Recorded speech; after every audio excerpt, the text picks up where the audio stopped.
What's going on, everybody? We are back with SharkNation. We have a special guest from Jason Giamboni's team here today, Rick Yencho. How's it going, my man? It's going. How about you guys? Living the dream. Living the Mm-hmm. dream. Love it. Jason's still waking up, I think. Oh yeah, no. I just got done with the closing with young Rick here, and I got smacked around a little bit. No, I'm just Yeah, kidding. It's good. We Hot off made a closing. You both are hot coming off out of a the closing. closing. yeah, Yep, yeah. yep. So I'm just now I was just kind of filling in some little minor things right before we started, so a little distracted. Cool. Well, Rick, I'm excited to chat with you here today. Let's break down the journey. Like, I'm real curious because I know I know I've seen bits and pieces along the way. So, Mhm. like, tell me, I guess, like, what what was the vision of real estate? When you started, like, what was the hopes, dreams, and desires as you passed that test and got your real estate license? Yeah. Yeah, talk So about the whole test process too for people because I think that'd be helpful. yeah, yeah, and that's like that was my thing. I think I took it because there's the state and the local. I think I took the state one. I took like four times, then the local or the whatever it is, the national. Mhm. I had to take like six times. And I just kept failing it, and I was and it wasn't even by a lot. Like I would fail it by like 2 points, which is like you get that back, and the proctor's like, "Yep, yeah, you got to take it again." I'm like, dude, like, are you kidding me right now? And I look at the score, and it'd be off by like a point or two, and I'm like, why? Like 1 point? So yeah, it was. It started to get super discouraging. I mean, when you're on your fourth, fifth try, it's like, bro, come on. But Is this gonna happen? Right? yeah, you start thinking like, should I just like, hang it up and just go do something else? Because clearly, right? Like, you know, but no, it just started off like Jeff gave me a call. My cousin, he's a family member, and yeah, like I had just left like my normal job at the time. I think this was like 2021, like late 21. And yeah, he called me up one day randomly, and he's like, "What are you doing?" And I'm like, "What do you mean?" He's like, "What are you doing for money, basically?" And I'm like, "Well, I do some like day trading here and there, and I had this online business I was trying to get off the ground." And he's like, "Okay, no." He's like, "Here's what you're gonna do." He's like, "There's a company. It's called EXP Realty. Go meet with Jason Giamboni, and you're gonna do that." And like, I had always wanted to be. Like I always thought real estate was cool, right? So when I was in eighth grade, a little bit more of a backstory, we had a career shadow day, and I went and like shadowed a realtor. So Really? it's Wow. nothing like what we actually experience or deal with. But again, yeah, that was like What going. did they do on that shadow day? I'm really interested in that. It was like she kind of just like we sat in the office for a little bit, and she's like, yeah, just kind of go through the MLS or whatever it is, and then we went to like this banquet meeting thing. It was a bunch of realtors. I had no idea what was going on, but yeah, It's I all mean, about It sounds networking, Rick. like It's all about uh, networking. yeah, yeah. that sounds like yeah, that sounds like yeah. Yes, it was nothing like what we actually do. I'll put it that way. Nothing like what makes money. Pretty much, yeah. So, So and then I want to come back to you said taking the I've so many people I've watched through that process of taking the test and well, first of all, I guess you've been in it now. Did anything on that test really apply to what you do day to day? I mean, like, not really. Like most of it, like 100% know the contracts. Like that is the most important part. Like know what you're talking about. Um, but everything else is like, I remember they would go into like meets and bounds and all these like super niche things. It's like we really don't need most of that. I mean, it's good to know it, but I think the most important thing is just contracts. Gotcha. So that's the one thing that I'll give like the classes, the tests, like know a contract in and out. Everything And I else, feel like it's a test of will, because real estate's hard. Like not so much in the do you know your meets and bounds hard, but like it's you got to do the mundane, the boring tasks. You got to be disciplined to do it. And that test sometimes it is a good, can you get through failure, which yeah, right? Um, it's good for that, but I do tend to find that's all that it is. But you continue to push through. What kept you going whenever you were because like that's I see a lot of people get stuck, especially when you're like two questions away. I literally texted somebody yesterday that's had the same thing. They missed one or two like the last two times. So what kept you going through it?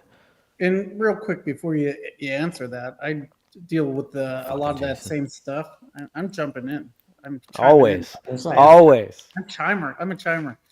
a chimer. I work with a lot of people trying to get their license, right? And I'll go speak at the schools and stuff. And sometimes people don't pass on their first attempt, and they get so discouraged. I'm like, if you pass on your first attempt, you're on like the top like 5-10% of people. Most people, because they give you a broad range of topics, they don't really let you know exactly what to focus on, especially if you're doing these online courses. Like I was lucky enough to take it in person, where they kind of gave you exactly what you need to focus on and study for the exam. If you're trying to figure it all out on your own and then you take that exam, it's overwhelming because one, you don't know what to study to begin with, and two, it's like it's not familiar with the different programs online or different ways to teach the topics too. So I always say take the test first, because it's like $150 to take a practice exam, $50 to take the real thing. I go, at least you'll know what to focus on and study for next time. If miraculously you pass it, you're doing good. But most people don't pass it the first time anyway. But Two that's my two side. things. Now I'm gonna chime. Time. One, um, if you take the real test and don't get it, just for anybody listening, screenshot because it gives you the categories that you miss. Not screenshot. Take a picture of it, upload it to ChatGPT, and say, "Quiz me and help me see where I'm missing these categories." That you didn't have back then, Rick, but man, that's been money for people lately. And then the second thing I wanted to say was, it's a lot of trick questions. So it's like Mhm. people get in their head about it being their knowledge, but a lot of times it's just like this like double negative question that just like is like, are you kidding me? Like, Yeah, and that's ridiculous because that's not really, but I digress because I could get into a whole complaint session about testing. But so anyways, coming back to Rick here. So what kept you going through the couple times you were going through that? yeah. I mean, it was more so just like I didn't really know what else I was gonna do, and it's one of those things like I learned a lesson like super early on. Like whenever we were in sports, my mom always had a rule. She's like, you don't have to sign up next year, but if you sign up this year, you're finishing it. So it's like I think that kind of a lesson. That was like growing up, like the entire like that was just one of those things. It's like if you start something, you finish it. So with this, I don't know. It's like I didn't want to really do anything else. So, and I know like what we can do with real estate. It's like however much you put in, like you will get it out. Like as long as you just stick in there long enough. And everyone kept telling me, they're like, if you just hang in there, right? Like if you just keep going, like you'll make it work. So I guess it was one of those things where yeah, like I kind of gave myself no option, and it was just like, look, I'm just doing this. I'm not gonna quit. Like first time I don't. It just didn't. I didn't even think about that, right? Like yeah, it sucked going through it, but what else am I gonna do? You know? Love that. I love finishing what you started. Yeah, I have that same problem or asset. I don't know. It depends Yeah, on the yeah. lens. Oh, because I'm like, wait, should I give up on this? Like, am I wasting my time here, or do I just grit and keep going? So it's I think I mean, there's a duality in all things. I think, right? Like, there's sides to both. But I think that's good. The thing is so good about going through things is there's lessons if you go through stuff. And if you're, just a grasshopper hopping away, you might never go through something and learn a lesson and advance as a human being. Like, I mean, there's been times for me that it financially made no freaking sense to move forward, especially with a team. There's probably times where I should have just taken a job or joined a team, you know, um, but going through it, even when it didn't make sense financially, the human being I was able to become on the other side of that's what's awesome. So that's I think a huge benefit to the and you come back to like when we have kids, like if you're younger with your parents, I mean, they want to teach you the principled lesson, not the let's get rich lesson. Not that money doesn't necessarily come as a result of going through those things. It can, but like that's a principled lesson, and you carried that principle that you were taught, which is I think a great one, is let's go through stuff instead of playing grasshopper and skipping the lesson that's in front of us and just finding the easier path. So that's probably a huge character forming moment for you, as you go through that. So getting into the business then, um, how was it versus how you thought it would be? Oh my God. Like now that I'm actually doing it, and Jay, I just I called him yesterday. I still like something will like really stress me out. Like yesterday, I had one of my listings, the chief of the fire department called me, and I could hear like the smoke alarms going off in the background. And he's like, "Oh, I'm at your property right now." I'm like, well, "Was it on fire?" And he's like, "Well, we don't know. We can't get in." I'm like, "Dude, like what?" And I saw like I gave him the lockbox and everything. He goes in, and in my mind, I'm like, "Okay, is my listing on fire?" I'm like, "Wait, wait, was that even a real fireman? Like, or are they just gonna break it?" Like all this shit's going through my head, and yeah, so no, it's nothing like what you expect it to be, because it's like there's so many different things that could happen that we could do all the trainings that you want, but it's like, and Jay talks about this a lot, like on the job learning, right? And like going back to what you said, it's like if you just keep pressing forward, like you build up that resilience, you're able to maintain more and more. But there's no other way to do it other than just you have to keep going. And like that's Mhm. the best and worst part about it, because there's no preparing for it. It's just learning as you go. That's the only preparation you have. Yeah, I called him the other day and I'm like, what the fuck's all that chirping in the back? It's Yeah. like, oh, that's the fire, the smoke alarms. We can't Yep. get them to shut off. I'm like, it's always something, man.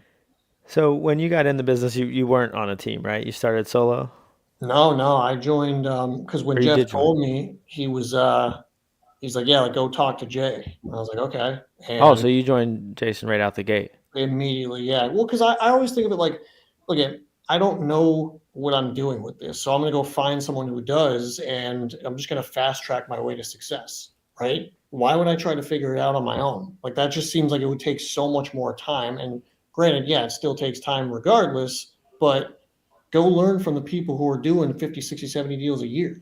Why would you not? Like it Yeah, just doesn't, that was, to me, it was like, yeah, this is just what you do, because it's got stupid it. to try and do it the other way. But you have to give up your commission split Oh, and you have to do all this stuff. Like, why would you no. want to do that? You could figure it out.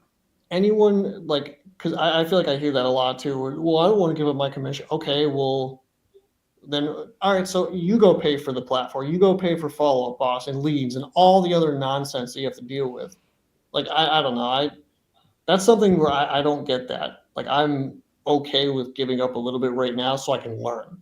Because again, I think Hormozy talks about this a lot too, where it's like the first couple of years in business, he's like, you're not looking to earn, you're looking to learn. So don't worry about the money right now. And that's where I'm like, okay, that's a good point. You're not trying to get rich right now. You need to learn. Yeah, yeah, that's a big one. Yeah, and well, that's the thing is, I mean, well, and we've all heard, right? 100% of zero is zero, but the other side of that, there's so much risk as a solo agent. If you don't have some type of wicked sphere and you're, you know, depending on the platform costs, depending on the lead generation costs, marketing, however you do it, and you don't know that it's working. Like I've had so much marketing dollars that just went wasted. Like, my team members, if they have a bad month, right, it's like, oh, but if I have a bad month, I could be negative 20 grand, Yeah. like negative 20, and it's happened before. I've lost 20 grand in a month, 100%, and it's like, what risk are you willing to take? And, would it be easier to just see it working first before you ever, go into those things? And hey, you're smarter than me with that. It took me a while to see that. So how did it go in the beginning? How did it start? I mean, it was it was basically like me doing a lot. Like I started off doing a lot of rentals, which was tough because a lot of, like, I live up in Lackawanna. he mainly does business down in Luzerne. So I remember for a while it was like, doing Nanocoke rentals for, a couple $100. And I remember at the time it's like we were nowhere near where we're at now. So it was like, I would go there and it'd be like, oh, you're gonna be showing this, rental for 2 hours at a time. I just remember sometimes like, I'd be like, oh, well, there's supposed to be like 10 people show up. And you know how rentals are where it's like you have 20 people say they're going to come and then two actually show up. So I it's, don't because I've never done rentals, but I'm telling you, rentals could be tough. yeah, But Well, I don't our fucking our do it. area is Oh, super high investor area, so I mean, we get okay. sale, we get fix and flip, we get buy and hold people, and then we have people that want us to fill their units. So super common in our area. yeah, so that was a lot of the starting out. It was like doing rentals, a lot of like leg work like that, just trying to, do as much as I can. Like I remember like if Jay ever asked me to do something, then it's like, yeah, I'll get it done.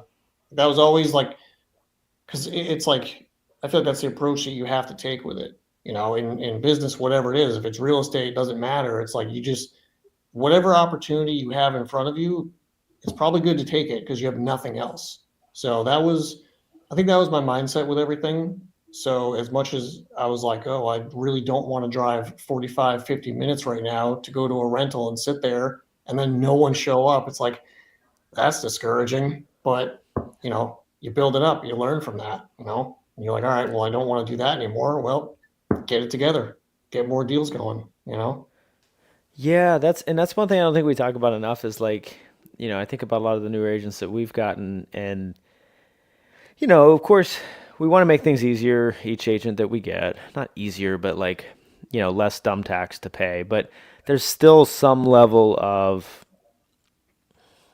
learning by not necessarily but failing, but like time wasting or doing the stuff you wouldn't do later. I mean, I Mhm. sold a couple foreclosures. I might not have done rentals, but I sold a ton of foreclosures. Like literally, like one was like 10 grand when I first started. The paint like was like peeling. Like it looked like. I mean, it looked like you were walking through a forest because all the paint was like peeling off. Like it was wild. Hope But this like, ain't lit. Yeah. that's exactly what we said.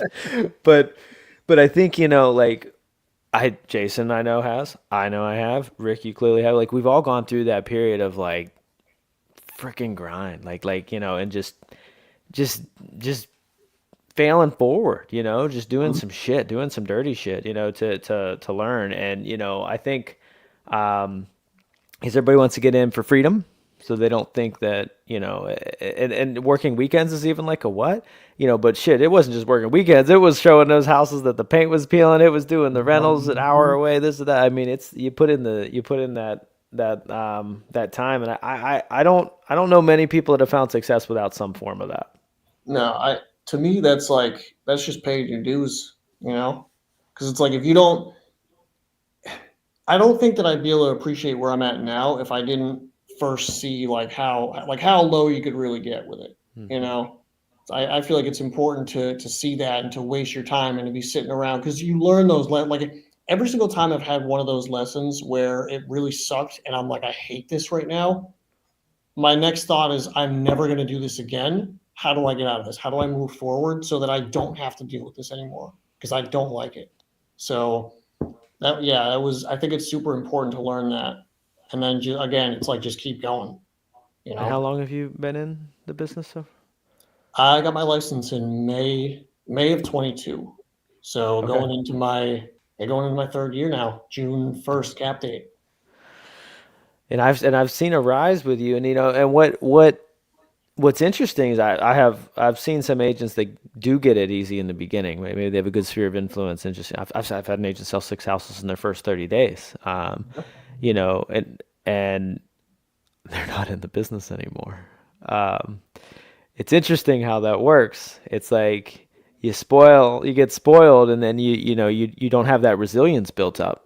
So when it gets hard, you can't deal with it, and you go looking for shiny objects. Whereas I mean, you're just you're it's you can't, like, you don't want somebody to have it hard in the beginning, but at the same time you kind of do because it's like, what can you make it through in the long term? You know what I mean? And that's really interesting. So Well, Okay. let me touch on that for a Yeah. second because I Go think ahead. it's super valuable, right? I agree. So when people come into the business and they have that first deal like immediately, it could be possibly the worst thing to ever happen to them because they don't know how much work it actually takes to get there, right? And they Hmm. think everything's going to fall into their lap and they're just setting themselves up for disaster. So having that first deal come up and it's a sphere member, it's great and you feel good and you can kind of learn the steps, but you didn't learn all the stuff that it takes to normally get there. And then now, are you willing to do all that work that it takes to get there after it doesn't come that easy? When things come easy, it's easy. Everybody wants to be an agent when the money tree is raining down dollars, right? But when shit gets tough, are you going to be there and you have the perseverance to pull through and do the work necessary to make it happen? Big difference. When did it switch, Rick? When did it switch for you? When did things start to click? Well, I would Um, say talk about your journey for the This first two fucking this years. chimer, yeah. this No, chimer. he makes a good point. I'll let it slide, I guess. Um, but no, I mean the first 2 years, like I think I really didn't do like anything. Maybe close like 4 or 5 deals in the first 2 years. So it's like Okay. I wasn't doing nearly as much. Well, nearly. I wasn't doing any work. It's like yeah, I would still. So I think we had the Zillow calls. I'd answer those, and I'd show up and "Oh, here's it. Open the door, and that's it. And then like barely any follow up with them. Like oh, well, they didn't like that house, so the lead sucks or whatever it is. It's like I was doing no follow up. So yeah, I mean, you put in no effort, you're going to get no results. So it really started to click about what Jay, like September, like about like 7 months ago it was, Mhm. um, where we had that conversation because I've always talked about like yeah I want to be a top agent, and he's like well do you? Because your activities here, right? It's all in FUB, and you're clearly not like here's where the top agents are. Here's where you are. What are we talking about? So I was like, oh, okay. And, I'm super into like health and fitness and all that. And he's like, when are you going to start treating your business like you treat your fitness? It's like you're super disciplined in the gym every day. You show up there, but yet you don't show up in your business. What's going on? And I was like, oh, okay. That's a good point. And yeah, I mean, from then on, it was like you can go back into follow up boss and you go like August, like the July, I was doing nothing, and then it just ramped up like crazy, over the next couple months. And then what do you know? Like I have a couple pending now, so it's like, huh, it does work, right? So that was, yeah, it really didn't start to take off until about like the last few months. But it's because I've been putting in a decent amount of work now since like 7 months ago. It was funny Yeah. too. Like I remember the first month where I actually like did a decent amount, and I was like super proud of myself and everything. I called Jay, and he's like, "Yeah, man, good job. Yeah, how's it feel to do the bare minimum?" And I'm like, "Oh," but like he had a point though, and it's like I like that. It's like yeah, enjoy that little victory, but also it's like that is the bare minimum. Like he's not wrong, and then it also just it kind of gives me a new perspective where it's like okay, now this is baseline, you got to kick it up another notch. So Yeah, and that's so. First of all, I mean, we say a lot on the show and in the environments we're in. It's a common common saying. John Cheplack says all the time, accountability is the highest form of love somebody can show you. But I mean, that's where it demonstrates it. It's because it's like, I mean, you got into real estate to want to sell real estate and to do it well. And, you come to Jason and say, hey, I want to. And he shows you it stays in the truth, it doesn't, give you the fluff. And that's what a relationship can look like. And that can exist in so many ways. Of course, in a team leader, in team member way, but, and a spouse and a friend and like, just, I mean, I would encourage people listening or like, have multiple accountability partners. We had a scenario that happened for me in the past week. I called and this has been actually, I might have said this before. This has been my process since I was like 16. I will call like I have like 5 different people at all times on like speed dial, not like directly, but you know what I mean. And I will just play like dumb and just like this is the scenario, just like vent it all out and just see what they say and just mhm. listen. And I kind of like crowdsource the solution and take like, oh, I like this one, but if I went that way, and that's kind of like my little accountability process. So like, I think what I'm getting at is like, have people like Jason around you, like have people that push you and give you the truth. Mhm. Have a few of them so that you can really find the right path forward. But Well, where I want to the go truth with that, sucks, like you yeah. said. I'm chiming, but Yeah. the No, truth, no, you're fair on that because I'm rambling. Go ahead. yeah, You're the allowed to chime truth this time. sucks. Nobody, no, nobody wants to be told that they're not doing the right thing, right? But you can let them go and do. If you keep doing what you're doing, you're going to keep getting what you're getting. And my job as the team lead is to kind of hold you accountable and say, hey, look, you told me you wanted X. If you want X, then this is what you need to do. Do you want me to, mild, medium, or hot sauce? What kind of accountability do you want me to hold you to? And sometimes I'll tell him because he tells me he wants to be one of the top agents, an icon agent at EXP. That's top 3% in the company out of 90,000 agents. There's a certain level of work that you want to do. I'm like, you're telling me you want to do this, so I got to be on your ass if you're not doing what you tell me that you want to do. And then sometimes I'll ask him, I'm like, you want me to lay up a little bit? He's like, no, I need it. Mhm. Yeah. Well, and that's when we need it most is whenever we are doing the things like that was where was that? Was that I think Mike Benton shared that with us the other day that when people are doing well, we need to push them Yeah, more.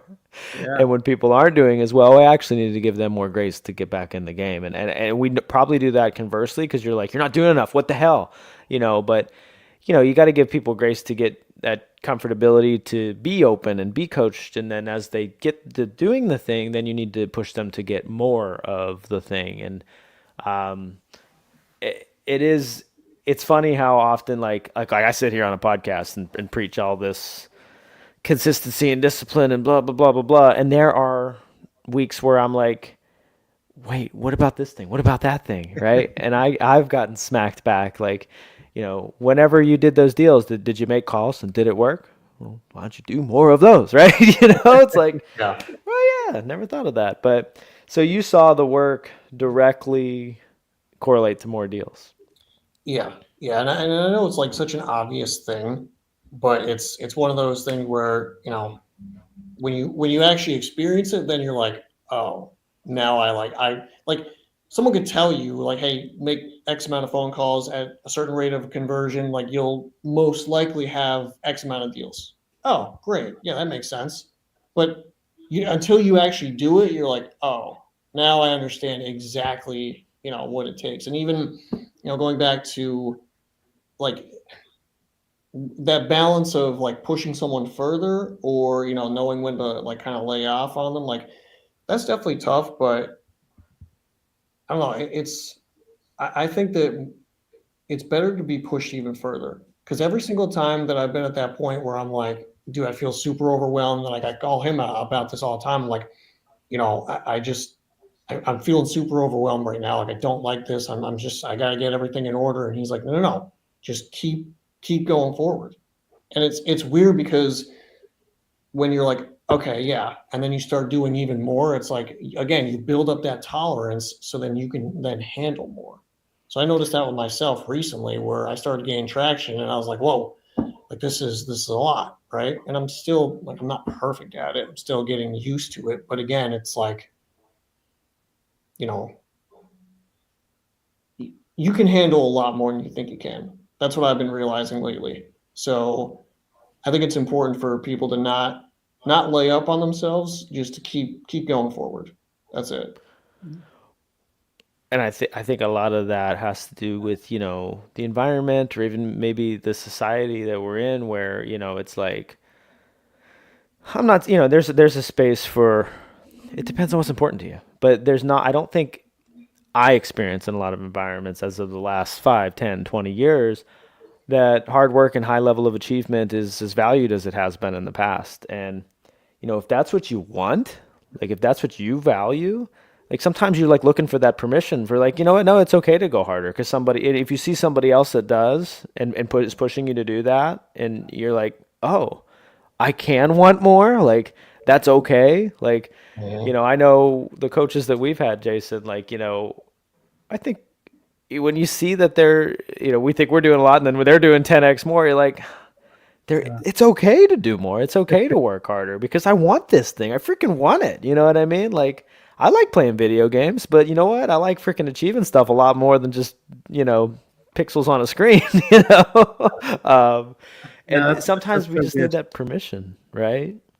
So good. And like you said, Rick always hits me up with that kind of same thing. He's like, I don't know how you do all the stuff that you do and still be able to do more. And it's like, and then we get into the rooms with the people that we're in, and you see what they're doing, and it's like every level has its devils, right?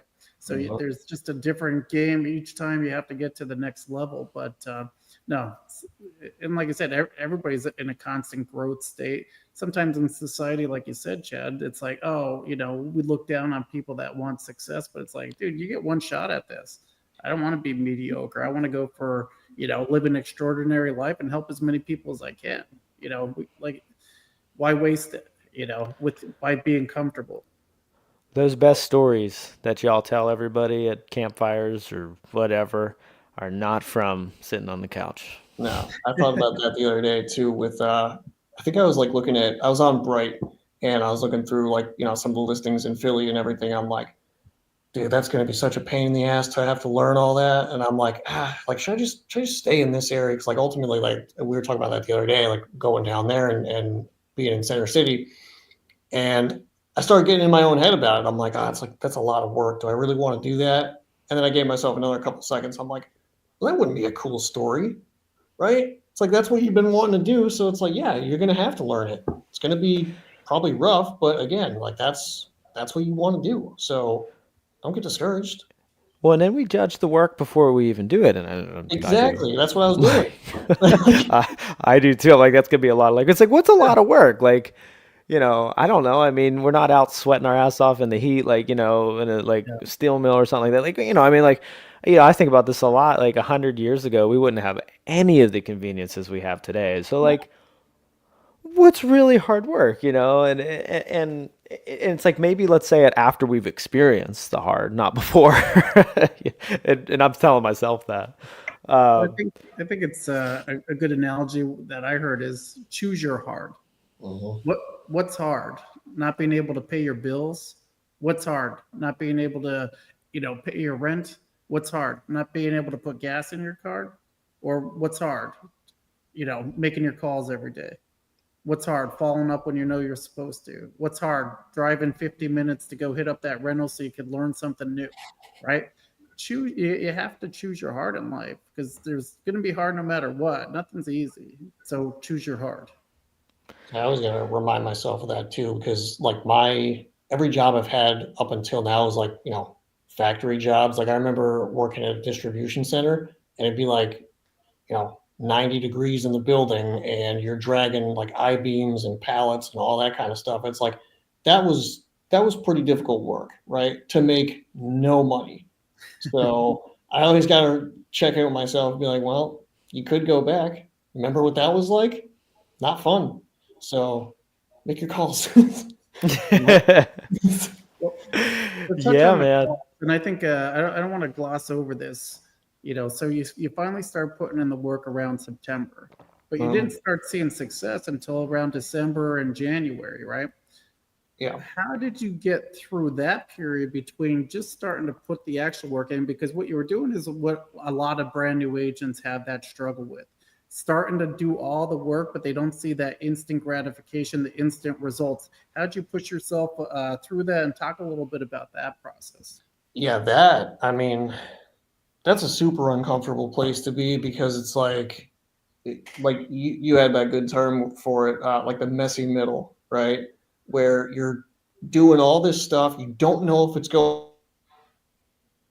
well. You're Uh, still you're moving, but you have no idea what you're doing, right? Because it's not you haven't proven to yourself yet that you know what you're doing. So going through like that messy middle period is that was tough. Because again, I'm like, well, is this working? Like, am I just screwing all this up? And you feel like you are. and then it starts to work. Again, it's like you build up that tolerance and you just slowly get better at it over time. But the only way to do that is just to keep going. Yep. So that was one of the most challenging points, like that small period, because you're putting in so much work. And in what we do, it's like it takes 30, at least 30 days to close a deal.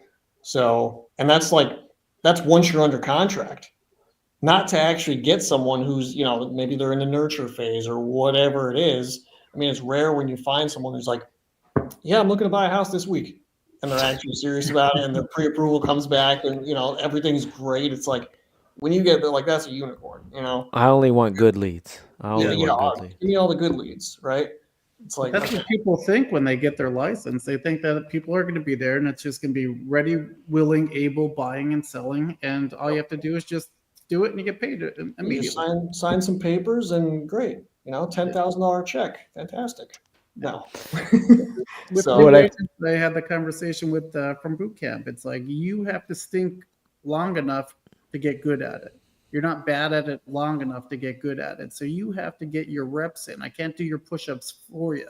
This is the on-the-job training that we're talking about, where you have to get your calls in. And then you have to figure out how your talk track's going to be and how you're going to be able to communicate. Because the way I talk, the way Chad talks, the way you talk is all different, right? And how am I going to relate to somebody and build that relationship with? They have to learn that on their own.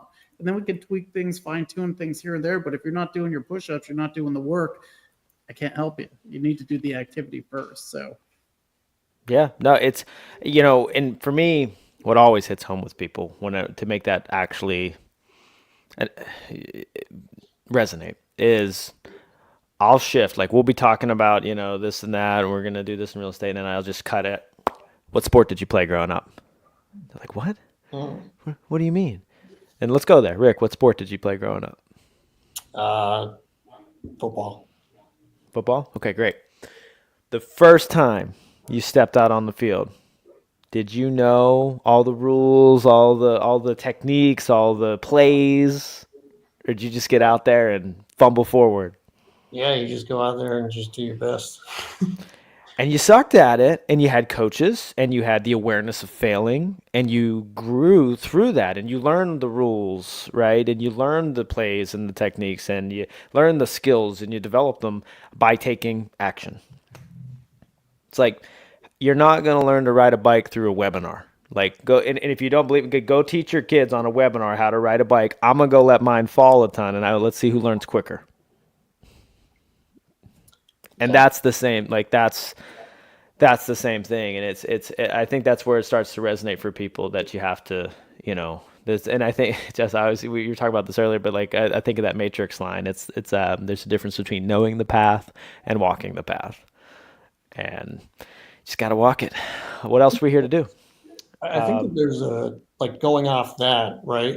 I don't know if it's just where we're at today with social media, but and I know I fell victim to that trap a lot, where it's like, no, I need to know exactly like the best sales script, or it's like I need to constantly learn. And it's like, okay, well, after a while, like you just need to start doing, right? Like you can't keep optimizing and not doing. Like eventually you just have to get out there and, mess up a bunch of stuff and figure it out. So Yeah, that's and I the think approach I I took. think something it's might kind of different, but like I think sometimes I think it's still relevant. Like we see the end result of other people walking that path so easily because of social media, but also like think about TV shows. I was thinking about this, like. I watch like Drive to Survive with Formula One, or I heard there's a new hockey one out where you're like in the locker room. It's like, so you're literally watching yeah, they're working and they're doing, but you're watching the end result of 20 years of somebody driving, or and you're in behind, and you feel like you're in the NHL, or you feel like you're in Formula One with you. Like, yeah, I know what that's like. I know what that's like, and you don't have one bit of an idea of what they went through because you've only seen a small window, the iceberg. You haven't seen that big body underneath it, like But because we've seen that, we feel like it has to be optimized and it has to be that way, quicker. We don't see the ugly long enough, which, I feel we started, Jason and I mean, I think we started this podcast at an earlier position than a lot of other people might. And good. I hope that it gets ugly on some of these shows and people see some of that grind through as we go through, and we're transparent on the journey, because Too often do we just see the end result. Boom, we're done. No. So, um, You're right, and here's the analogy that I talked to Rick a lot about this. Right, he wants to go from rookie agent to icon, but he doesn't want to do all the work in between to get to that level. Right, so struggling every day and just being focused. It's kind of like the 75 hard stuff. We talked about this. You want to finish 75 hard on day one. You can't. You have to do it consistently every single day. That's what's going to move the needle to get to the end result at the end of it. Same thing with icon agent. You don't just become an icon agent overnight. It's daily consistent activities over time that's going to compound effect into you hitting your goal. And you could definitely do it. A lot of people think, oh well, like Rick kind of got in a bad situation where the first couple people he was around were all like high performing people, and it's like, well, how come I can't do that? And it's like he doesn't see all the behind the scenes stuff and all the work that we put in to get to that level. Now he sees it and he's like, oh fuck yeah. Yeah. yeah, and I had a thought and I lost it with that. It just Me left me. cussing again. I'm screwing up the show. No, you've been good. I'll yell at you. But like I said, it's not about anything fancy. Everybody wants a shiny object and they want all that kind of stuff. What you need to do is just consistently keep doing what others won't. Consistently doing the stuff when you don't feel like doing it, and showing up every day when you don't want to. If you do all that stuff consistently over time, you're going to be where you want to be in anything. And that's what I got it. So I think this is a cool thing to bring up is that we all have heard, let's work smarter, not harder. Let's work smarter, not harder. Well, view it from a different lens. Like, try this one. We all know if we go to the gym 5 days a week and eat right, we'll get in shape. Like, we know that. But we look for these 50 different magic pills, this magic workout routine or diet or pill, literally, or shot or anything, right? And, whatever. Maybe for some people they need some of it, but you get what I'm saying. Like, I'm going to try this one. I'm going to try this one. I'm going to try this one. We all have got the friend who's tried like 50 different, exercise routines and still isn't in shape. Maybe just stick to one because of all of the principles that we understand of sustained work in one thing over a period of time, just like Rick did in football, just like any of us did riding a bike. Like, to ride a bike, to get good at riding a bike, you're going to continue to ride the bike. You're not going to go then try a tricycle and then try a this. You know what I mean? You're just going to continue to ride a 2 freaking wheel Or bike. just read about it. Yeah, read about how to buy it. Yeah. So working smarter, not harder, is actually sometimes just staying in the one lane, mastering one thing. It's like, and I love Hermosi's analogies of the cups. We might have brought it up before, but if you have a cup full of water, right, and you're pouring it into 7 different cups, how much water is getting into those cups, as opposed to if you just take that one and pour it into one cup, and then as it overflows, you can go grab other cups.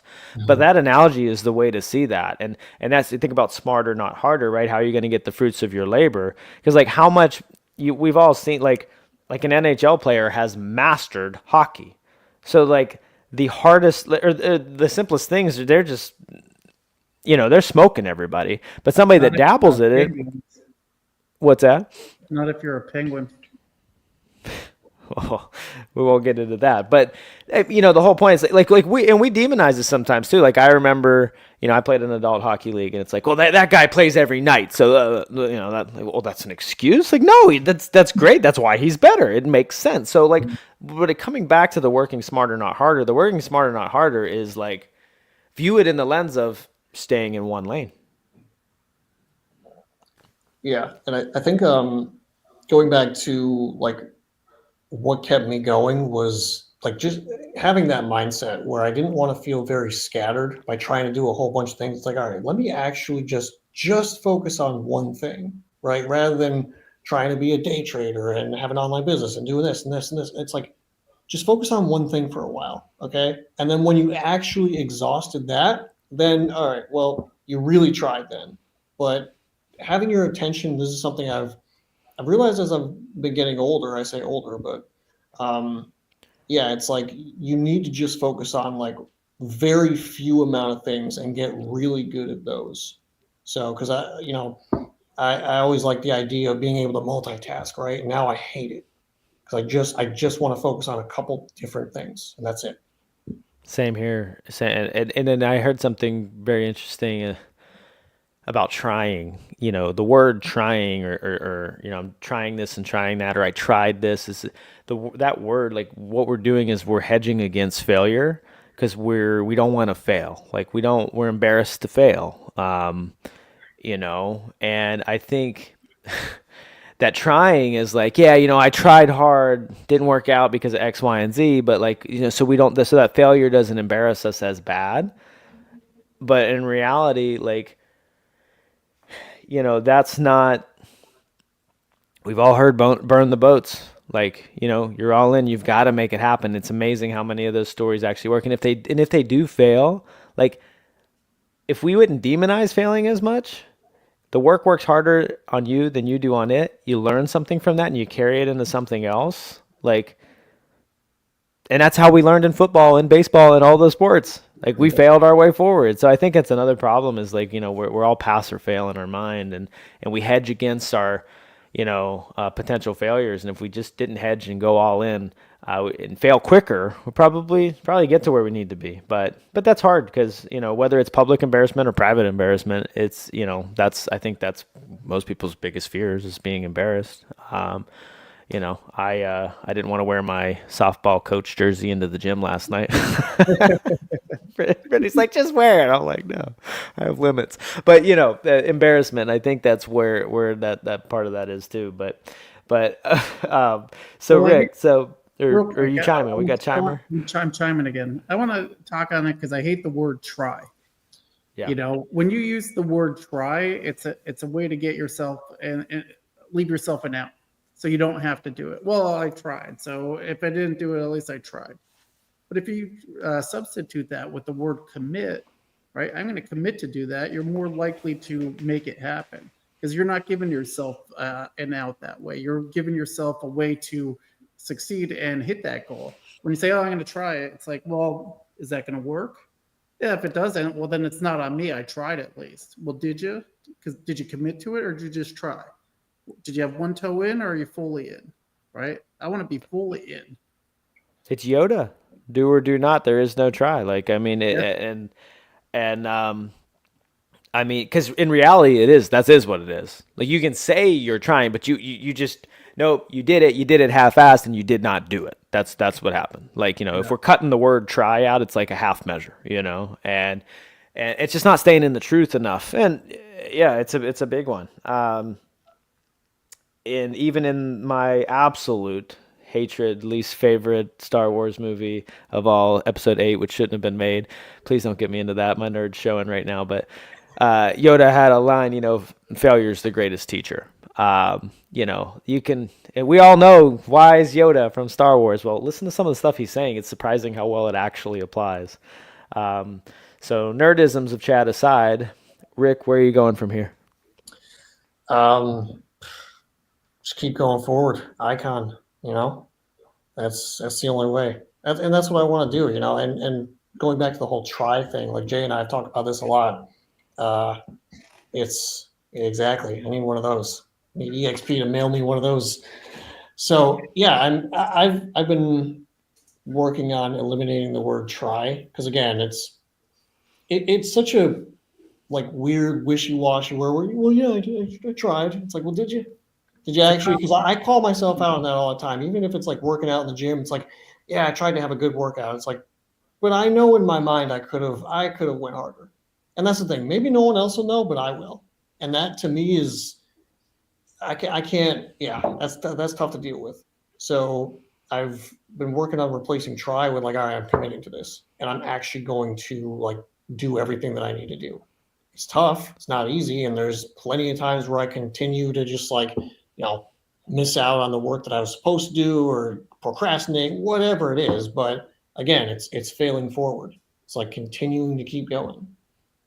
So I, what's I next talked is to, oh, good. no, I was gonna say like what's next is yeah. I mean, continuing to like stay on the trajectory that I'm on, keep like, building on this, maintaining where I'm at, and just slowly getting better and better until I hit that icon and I'm where I want to be as far as like production, financially, all that kind of stuff. Gotcha. What do you have, Jason? No, I was just going to say, I just had the conversation with my daughter about this, and it goes back to like your sports analogy. It's like only you know if you left it all on the field, right? I go, she's like, oh, we lost or whatever. I go, it didn't look like you were trying too hard out there.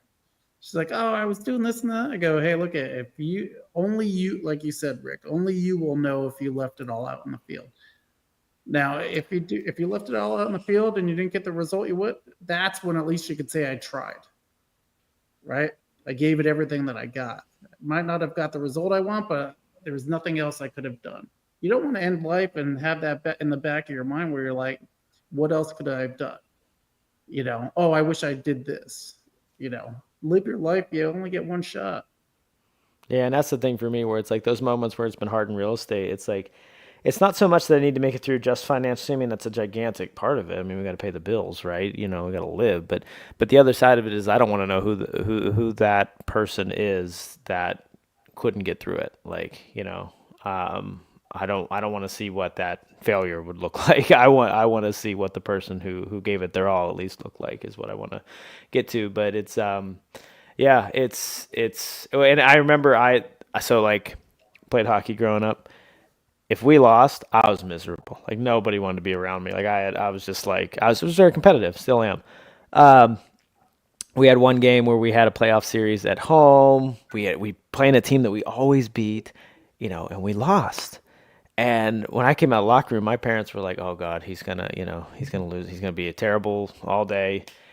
And I was cool as a cucumber, and they were like, "What is wrong with you? Like, why are you okay right now?" I'm like, "I gave everything I had, every ounce I had. I played in that game, so it sucks." But I felt that's like one of the first times I saw being okay with a loss was because I know I put every ounce I had out there that game, and that's how we should feel if we are not trying and we're actually doing.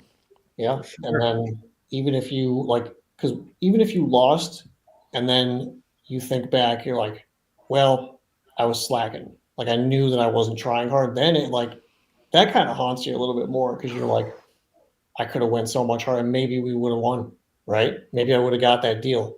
But I know that I wasn't doing what I was supposed to do. Like that to me is like, I don't want that. That sucks. I've had that before.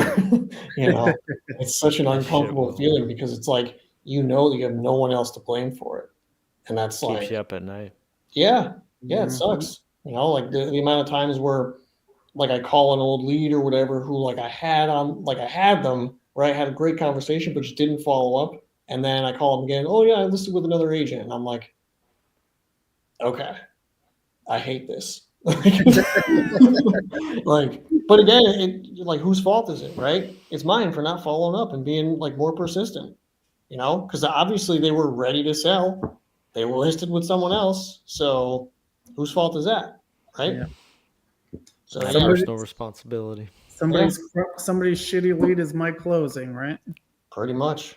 Yeah, Love it. Well, I appreciate you taking the time here with us today, Rick, and of letting us course. see into your journey. And it's been a pleasure to ride alongside and see these pieces, man. And we'll have you back after you've hit Icon, right? I was gonna say we got to do a part two in a couple months when Icon comes along. I like it. Let's. I told him, I go, that's going to be the proudest day as a team leader to, take a picture with you and that trophy and see how hard you work to earn it. That's going to be exactly why I do what I do. So, yep, I'm going to hold your ass accountable to it. So get Yeah, ready. looking forward to it. We'll All see you right. there. Good Thanks, deal, guys. everyone. We'll see you all.